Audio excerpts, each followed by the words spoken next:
So, Kelly, here's what I want to ask you. You know, when I was 12 years old, they made us go under the desk and hide because the nuclear bomb was about to hit. And I never wrote my library books back because I thought, well, we're going to die anyway. What's the point? No.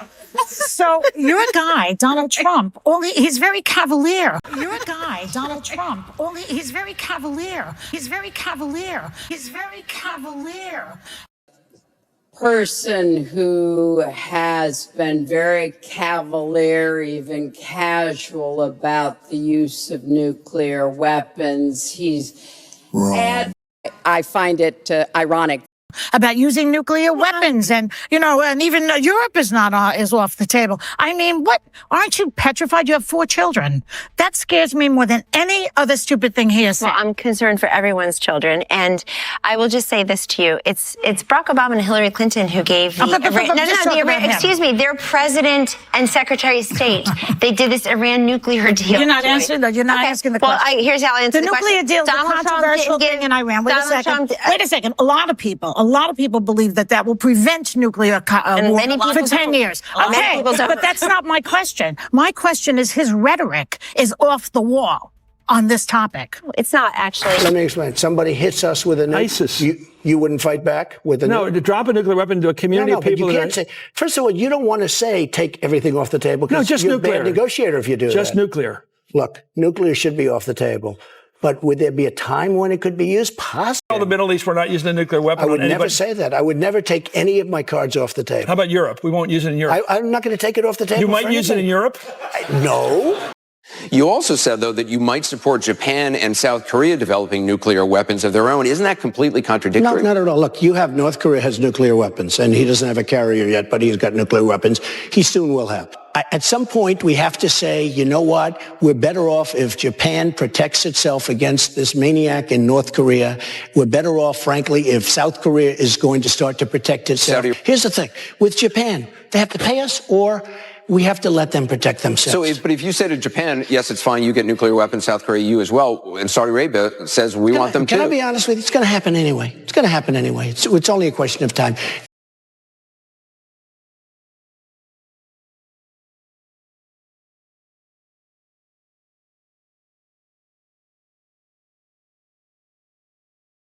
Well, I'm never going to rule anything out. Right. And I wouldn't want to say, even if I felt it wasn't going, I wouldn't want to tell you that. Right. Because at a minimum, I want them to think maybe we would use it. I would say definitely nuclear weapons are a last resort. Nuclear weapons are a last resort. Yes, it is. No, it's not.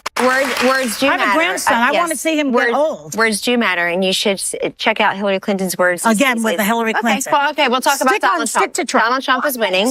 And in terms of the ABC poll, I think the nuclear thing. Nuclear thing.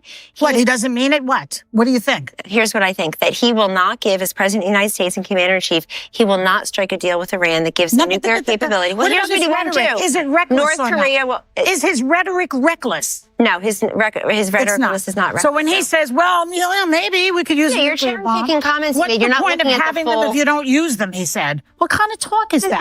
And he's talked about what that means. He doesn't mean that he's going to go and use them. And first of all, this nation has many people in charge of I like you. Well, thank you. I like you, too. I think that right here you're being delusional. I find it ironic that he's raising nuclear weapons. This is a person who has been very cavalier, even casual, about the use of nuclear weapons. He's advocated more countries getting them, Japan, Korea, even Saudi Arabia. He said, well, if we have them, why don't we use them, which I think is terrifying. But here's the deal. The bottom line on nuclear weapons is that when the president gives the order, it must be followed. There's about 4 minutes between the order being given and the people responsible for launching nuclear weapons to do so. And that's why 10 people who have had that awesome responsibility have come out and in an unprecedented way said they would not trust Donald Trump with the nuclear codes or to have his finger on the nuclear button. I have 200 generals and admirals, 21 endorsing me, 21 Congressional Medal of Honor recipients. As far as Japan and other countries, we are being ripped off by everybody in the world. We're defending other countries. We are spending a fortune doing it. They have the bargain of the century. All I said is We have to renegotiate these agreements because our country cannot afford to defend Saudi Arabia, Japan, Germany, South Korea, and many other places. We cannot continue to afford. She took that as saying nuclear weapons. Look, she's been proven to be a liar on so many different ways. This is just another lie.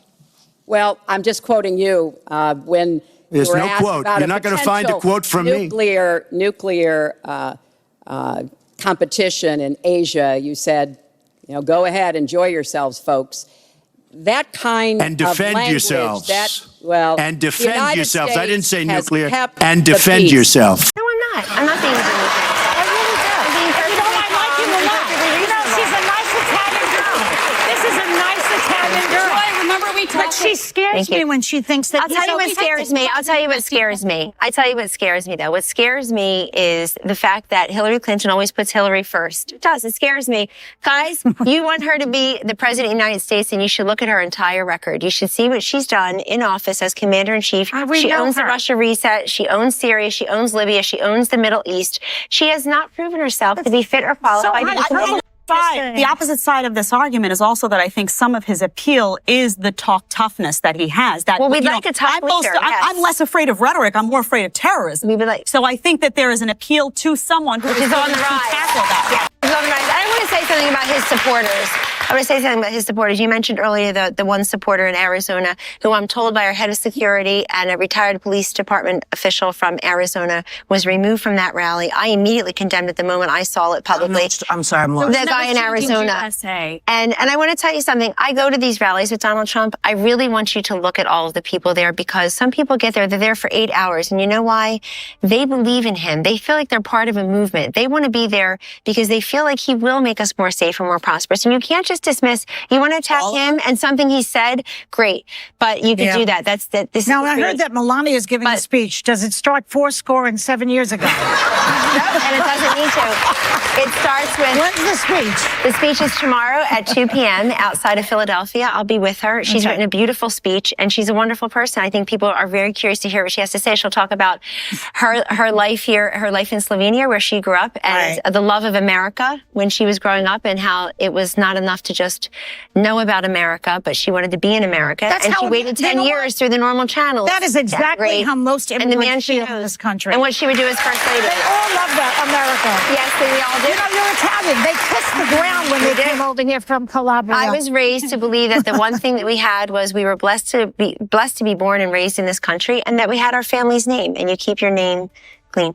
Yeah, well, we did talk earlier about the show, about being able to respect both sides. I want to ask you about Russia. We talked about Iran. We talked about the nuclear deal. But Russia's involvement is also a big concern. Can you unequivocally say that Donald Trump has never done business with Russia, has never taken money from them, and never will? That's what he's told me. And by the way, the New York Times buried on A21. Buried on A21, they buried the story that the FBI investigation into Russia is left.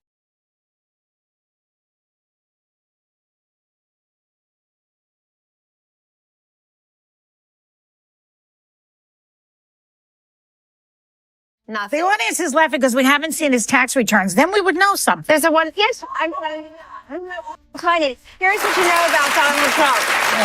That Donald Trump fixes things, builds things, solves problems. Hillary Clinton went from dead broke to $250 billion. No, it's not. It's not his name. Somebody tell me Trump Tower is made with Chinese steel, including women.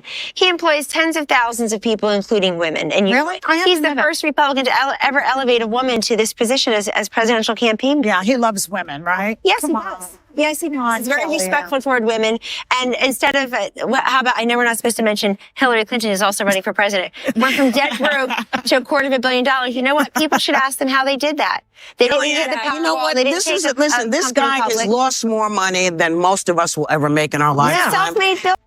If you want to talk about nitpicking, I just want to know what his actual plan is. I love that you come and you make a very good argument for him. Something he seems incapable of doing for himself. So why is he winning in your polls?